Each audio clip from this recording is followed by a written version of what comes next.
गोर गोर और मिल गले कर के हमारा किस्मत में लिखल रहे लड़की हमारा किस्मत में लिखल रहे लड़की हमारा माथा में कपल रहे अरे यह लड़की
और की बरकी के संग हमारा बढ़िया लगे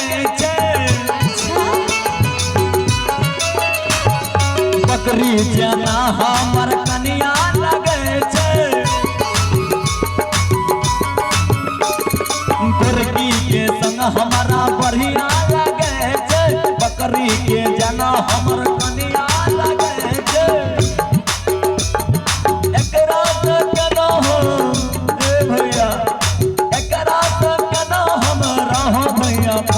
हमारा किस्मत में लिखल रहे हमारा किस्मत में छपल रहा यहाँ लड़की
अरे की खेकर में ढील तोरा हेरे नक फलता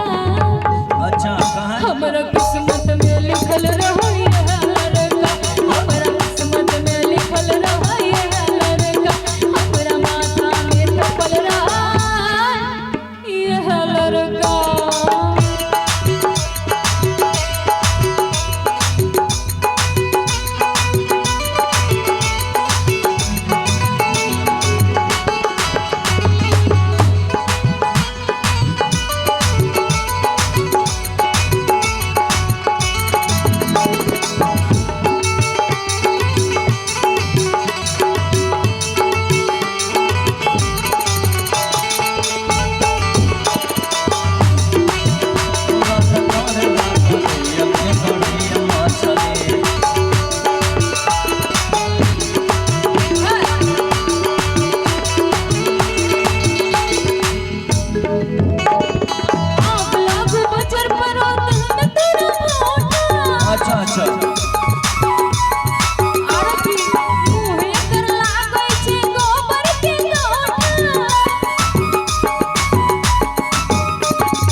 हम पसंद नहीं छियो